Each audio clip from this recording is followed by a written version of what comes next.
In life, there's never enough time to do everything, but there's always enough time to do the important things. Successful people, peak performers, concentrate on the top items. And remember, anything other than working on the top items on your list is a waste of your time. And time management is not just time management is life management. You can do anything you want with your life if you will manage your time properly. We all have the same 24 hours a day, and the ability to concentrate, to discipline yourself, to use willpower and perseverance to concentrate on one thing at a time is a quality of all success. Nothing great has ever been accomplished without the ability to concentrate single-mindedly on one thing at a time. Here is my favorite time management question, which I give to you for free. It's simply this. Before you start anything, ask yourself, what is the most valuable use of my time right now? Make a list and say, what is the most valuable use of my time right now? When you get into your car, say, what is the most valuable use of my time right now? When you leave the house or leave the office, say, what is the most valuable use of my time right now? Ask yourself that question over and over and over again. Repeat it and repeat it and repeat it until it's driven into the subconscious mind as a command. And whenever you have a temptation to do something that is small and irrelevant, that command will go, blam, what is the most valuable use of your time right now? And it'll push you into doing what is the most valuable use of your time. And whenever you're working on the most valuable use of your time, you feel great. You get concentrated effort is a source of energy and enthusiasm. It makes you feel wonderful when you're working on something important, and it makes you feel nothing when you're working on something irrelevant. Develop a sense of urgency. A sense of urgency is a quality that is possessed by only 2% of the population. 2% of the population do things fast. 2% of the population have a bias for action. In Tom Peters' wonderful book, In Search of Excellence, he says that all the excellent companies have a bias for action. And all of the companies that do not classify or do not come into the excellence category do things when they get around to it. You call them up and you have a problem or a complaint. You hear from them 3 or 4 weeks later. But the excellent companies, you call up with a problem or a complaint, bang, there's somebody back to you in 2 minutes. If you ever want an experience, call IBM, call Hewlett-Packard, and say, I'm having a problem getting some information. I'm having a problem with my PC. They won't let you off the phone until they've taken care of you. You call the other companies, they'll say, it's not my job. They say, the guy who takes care of that isn't here. When will he be back? I don't know. Can you take a message? I don't have a pencil. You know, you've spoken to those people? And then they can't understand why they're struggling. You know that 20% of the companies make 80% of the profits in every industry? Interestingly enough. So develop a sense of urgency. Get the reputation as the person who does things fast. Develop a reputation for speed and dependability, and your future will just open up in front of you. And if you'll develop that habit of working fast, that sense of urgency, act now, do it now, do it now, do it now. Somebody calls you up and has a question, get back to them now. Somebody has a problem, get back to them now. Somebody needs something, move on it quickly. If you have to forego coffee breaks or lunch or something else, move fast. If you develop that reputation for speed, it will be worth a fortune to you. Takes a little while, but it's a habit. Most people just sort of shuffle through life. You know, they get to it when they feel like it. But all the excellent people, all the high performers have a sense of urgency. No matter what field you're in, no matter what field of endeavor, no matter what work, no matter what activity, there's one thing that all successful people have in common is that they are good time managers. And the reason they are good time managers is because they recognize that time management is life management. Successful people, winners, use their time well. Losers do not. I am going to give you 21 of the very finest time management ideas ever developed. If you use these ideas systematically, you can increase your personal productivity by 2 or 3 hours a day. You can increase your income. You can increase your rate of promotion. You can increase your life satisfaction. You can even increase the length of time you live. The question is, how badly do you want to learn how to manage your time well?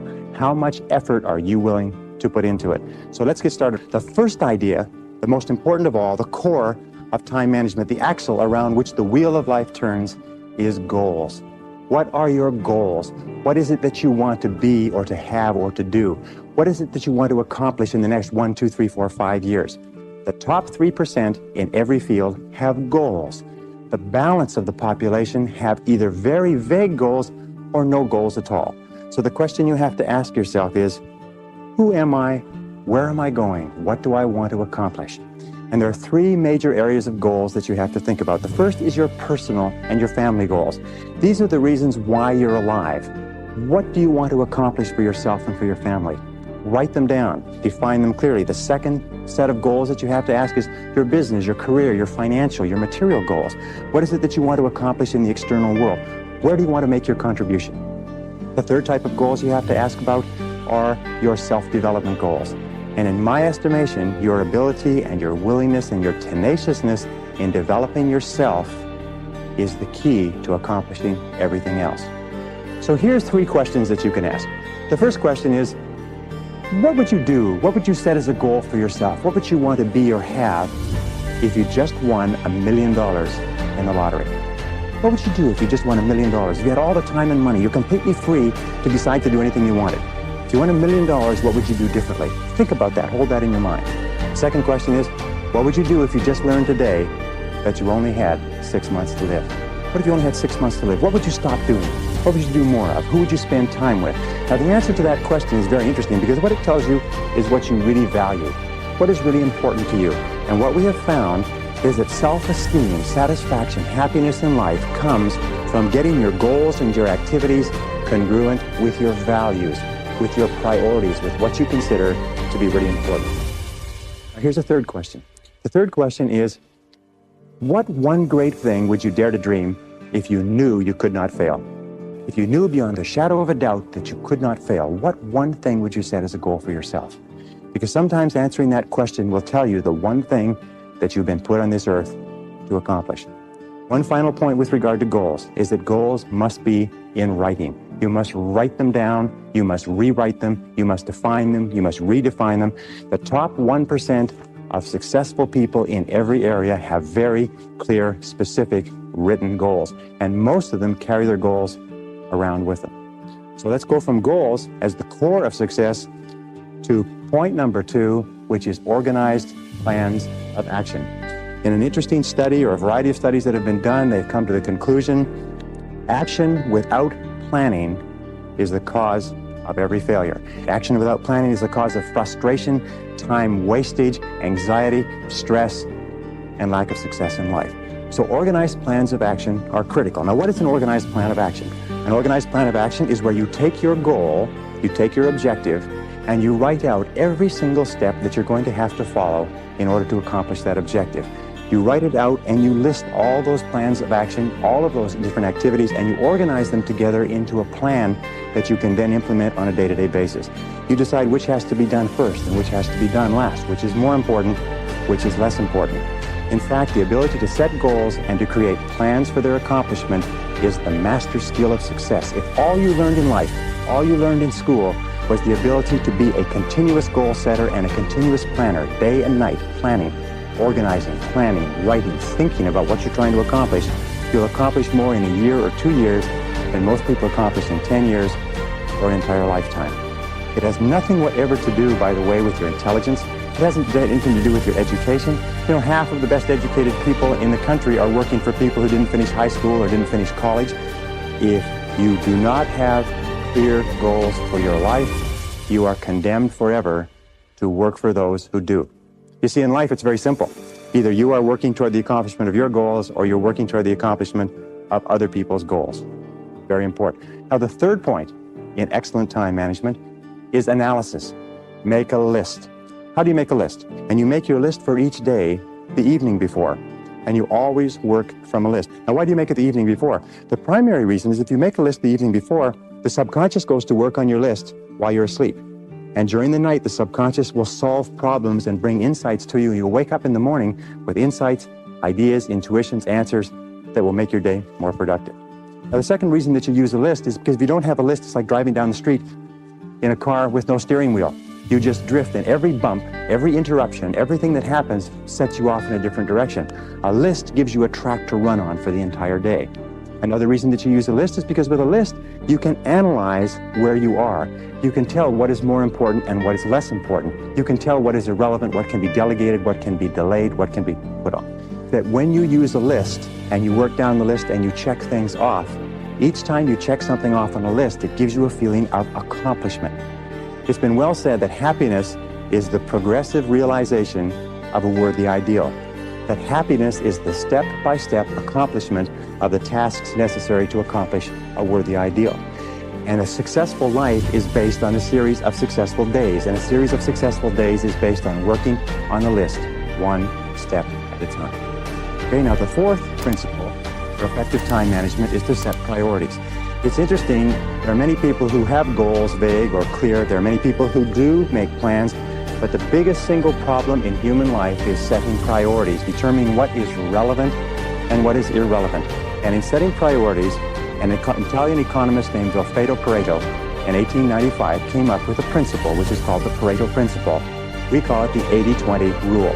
It says that 80% of the value of what you do will be contained in 20% of the things that you do.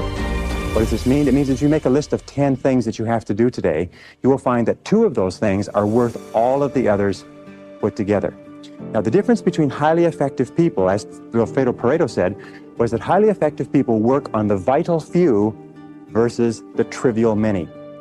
The difference between the two is that ineffective people work on the trivial many. They work on things that are fun. They work on things that are easy. They work on little tasks, fun tasks, irrelevant tasks, but they keep putting off and delaying working on their major tasks. So the key to success is always be asking this question: what is the most valuable use of my time right now? So always before you begin, ask yourself, is this the most important thing I could be doing?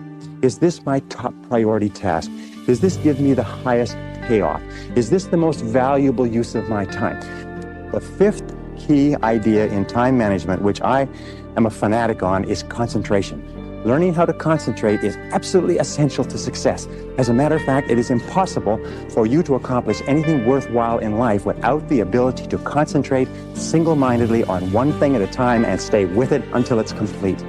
In fact, time and motion studies have shown that if you start a task and you put it down and you come back to it and pick it up and start it and put it down and come back to it and pick it up, that it will take you as much as 500% of the necessary time to do a task than if you picked it up and carried it through. Alec McKenzie, great time management expert. Alec McKenzie calls this single handling. Once you have made a list of what you have to do, organized your goals, determined the highest and most valuable priority, then pick the most important thing and begin working on it and stay with it until it's finished. Now people say, well, if I stay with this task until it's finished, I won't get anything else done. That doesn't matter. If it's the most valuable thing that you have to do, it's the most important thing that you could be working on. Now, it's a wonderful thing. When you concentrate and work intensely on an important task, it gives you a feeling of energy and enthusiasm. When you complete an important task, your self-esteem goes up. You feel like a winner. You feel great about yourself. But if you work away on low-priority tasks, even if you complete them and do them well, you don't get any bang for the buck. You don't get any excitement or thrill from doing something that's not important. As a matter of fact, most stress, anxiety, frustration in the world of work today comes from working very hard on irrelevant tasks. Benjamin Trigo said, if it's not worth doing, it's not worth doing right. And I think it was Drucker who said, the very worst thing in the world is to do very well what need not be done at all. The sixth key to time management is deadlines. How do you set deadlines? First of all, when you set the goal, when you specify the task, set the deadline when it's going to be accomplished.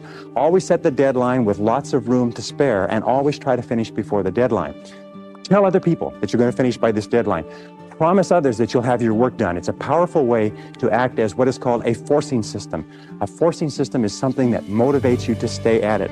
Because if you don't set a deadline and give yourself a forcing system, you fall into the trap of what is called Parkinson's law. Now, Parkinson's law says that work expands to fill the time allotted for it. But if you have 2 hours of work to do and 8 hours of time, you will stretch that work over 8 hours. Parkinson's law also says that work contracts to fill the time allotted for it. If you have 8 hours of work to do, and because of an emergency you have to have it done in 2 hours, you will get it done in 2 hours. Highly effective people are always setting tight, stringent, disciplined deadlines on themselves so they get more work done in a short period of time rather than less work done in a long period of time. Does this make sense? The next principle, number 7, is what is called the time log, which is writing down and keeping track of where your time is going. All effective people know where their time goes. Now let me tell you an interesting principle with regard to time management. It is this, is the more important you are, the more successful you are, the more you tend to measure out your time in minutes. The less successful you are, the more you tend to measure out your time in hours, days, and weeks. The average person thinks of terms of morning or afternoon. The above average person thinks of hours. The successful person thinks of half hours. The very successful person thinks in terms of minutes. They allocate their time carefully. But the only way that you can do that is what? Is you've got to keep track of what you're spending your time on. 60, 70, 80% of people are not aware of how they spend their time. They think they spend a lot of time in meetings. It turns out they spend a lot of time socializing. They think they spend a lot of time working on reports. It turns out they spend a lot of time on the telephone. They think they spend a lot of time doing important jobs. It turns out they spend a lot of time wasting time. So keep a time log, or just keep a sheet, and whenever you have a chance to look at your watch, write down what you're doing at the time, or have somebody else watch what you're doing and feed back to you how you're spending your time. And then you have to ask, is how I'm spending my time consistent with my major goals, my top priorities, my high payoff tasks? And you'll find that it's not. And you'll also find that you feel frustrated and you feel stressed if you are not working your time on the things that you're supposed to do. So keep measuring your time, logging your time, analyzing your time. How am I spending my time? Am I spending my time on the things that are important to me? Am I spending my time on the things that give me a big payoff? And if you're not, keep adjusting and modifying your schedule.